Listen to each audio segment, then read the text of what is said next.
Welcome to the deep dive. Today we're going to be exploring India, really through the lens of a traveler's journey. That's right. We've got this great source material, a really personal account of traveling across the country. And our job really is to pull out the key things, the moments and insights that make India so, well, captivating, whether you're maybe thinking of going or just curious. Exactly. It's not just a checklist of places. The source dives into culture, observations, practical stuff too. It helps you understand what makes an India trip, unique. Yeah, and what struck me straight away was just the Yeah. the intensity the traveler describes. Mm-hmm. This incredible sensory experience. The colors popping everywhere, the sounds, bustling streets, temple bells, and the smells, especially the spices. It just seems constant. It really paints a picture of contrast, doesn't it? Ancient meeting modern. And like you said, something for basically every kind of traveler. Definitely. History buffs, foodies, nature lovers, it's all there. And the structure of the source is interesting too. It takes us region by region. We start up north, the classic Golden Triangle. Right. Delhi, Agra, Jaipur. Then we head south, explore the spiritual side, even the Himalayas. It's almost like visiting several different countries rolled into one. Okay, let's dig into that golden triangle first. Delhi. Mm. The descriptions make it sound like you're peeling back layers of history. Totally. You've got Old Delhi, those maze-like streets, just teeming with activity, and then the huge red fort. Yeah, a real sense of the Mughal past there. And the food, the source talks about just incredible street food. I mean, fiery samosas, these sweet, syrupy jalebis. Sounds amazing. And that contrast between old and New Delhi is key, isn't it? It's not just buildings. It's like a symbol of India's evolution. How so? Well, you have the echoes of empire in Old Delhi, that vibrant chaos of Chandni Chowk Market, which is just sensory overload. Mm-hmm. But it's also the city's commercial heart. Then juxtapose that with New Delhi, representing this rapidly modernizing nation. Got it. Okay, then Agra, obviously the Taj Mahal. Yeah, the big one. We've all seen pictures, but the script really tries to capture the feeling of actually being there, especially at sunrise. Yeah. That description of the marble almost glowing, ethereal, I think was the word used. And seeing it early isn't just about beating the crowds, though that helps. Right. The source emphasizes how that soft morning light really transforms it. It highlights the intricate details, the symmetry. You appreciate the artistry, the story behind it more. Makes sense. And the third point of the triangle, Jaipur, the pink city. Mm-hmm. Sounds like stepping back in time visiting Amber Fort with those views and the whole Rajputana royal history. Yeah, Amber Fort is stunning. And the markets there, too, full of bright textiles. You can almost picture the colors and textures. Jaipur adds another layer, showing that distinct Rajput culture. It's different from the Mughal style, often more, intricate detail reflecting local traditions. And the textiles. Oh, they're a huge part of that heritage. Unique prints, patterns passed down for generations, really vibrant. But India's obviously much more than the north. The traveler then goes south to Kerala, Yeah. God's own country. Right, a total change of pace. Especially those backwaters Yeah. on a houseboat. It sounds like the perfect escape from all the city energy. Right. Just quiet canals and nature. It's a crucial contrast, I think. The backwaters show a different way of life, much more connected to nature, to the water. Yeah. And the food there, too, reflects that. Lots of fresh, local stuff, fish curries, coconut, those fluffy appam pancakes.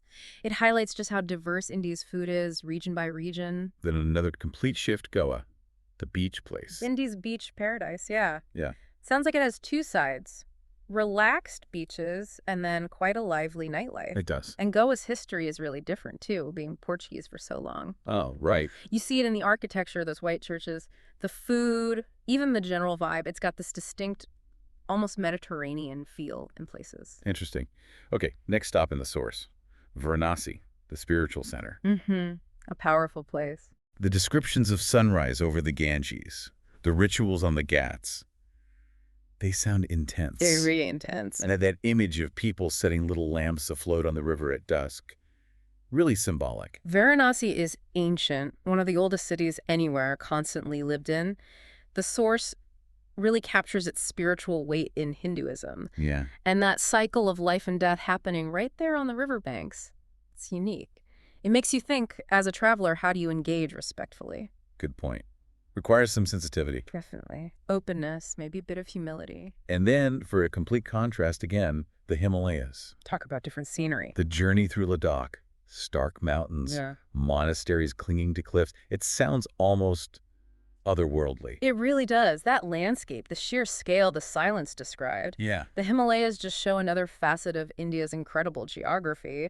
Ladakh, in particular, with its Buddhist culture, is so different from the tropics or the plains. And it sounds like getting there is an adventure in itself. Oh yeah, challenging terrain, high altitude. It adds that element of, well, adventure. Beyond the places, the source really gets into the cultural side too, starting with food.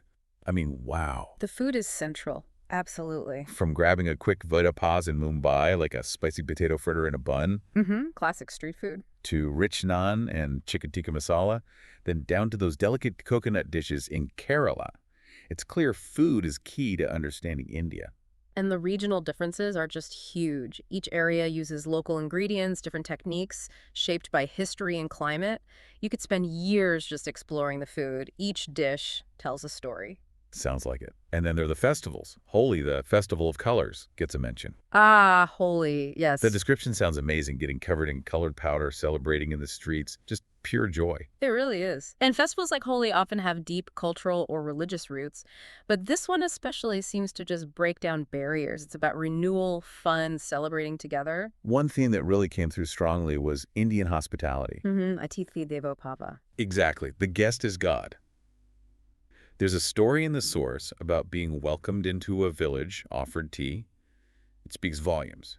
It's more than a saying. It's deeply ingrained. A real respect for guests, a genuine warmth that often goes beyond what you'd expect. Okay, let's shift to some of the practical stuff mentioned.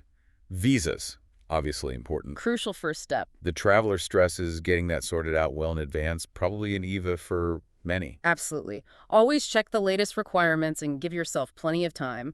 Delays happen.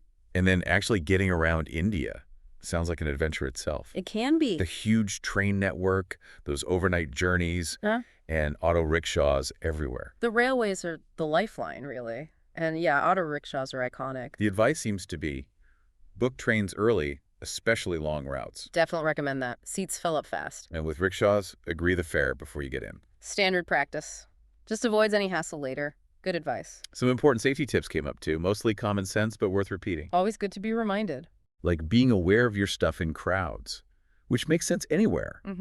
Especially in busy markets or stations. And dressing respectfully, particularly for religious sites or maybe in more rural areas, shows consideration. Yeah, dressing modestly in certain situations is just a simple way to show respect for the local culture. It's appreciated. Finally, a simple but effective tip. Learn a few basic Hindi words. Like namaste for hello, goodbye. And dhanyavad for thank you. Exactly. Even a small effort makes a difference. It shows you're trying to connect, and people usually respond really positively to that. So, wrapping this up, we've kind of retraced this amazing journey from the source material. We really have. Started in the Golden Triangle, Delhi, Agra, Jaipur, soaking up all that history and those iconic sites. Then shifted completely to the calmness of Kerala's backwaters, the beach vibe in Goa. The spiritual intensity of Varanasi along the Ganges, and finished in the absolutely massive landscapes of the Himalayas. Quite the range. And we also touched on that cultural fabric, the incredible food, the energy of festivals like Holi. And that fundamental hospitality, Atithi Devo Bhava.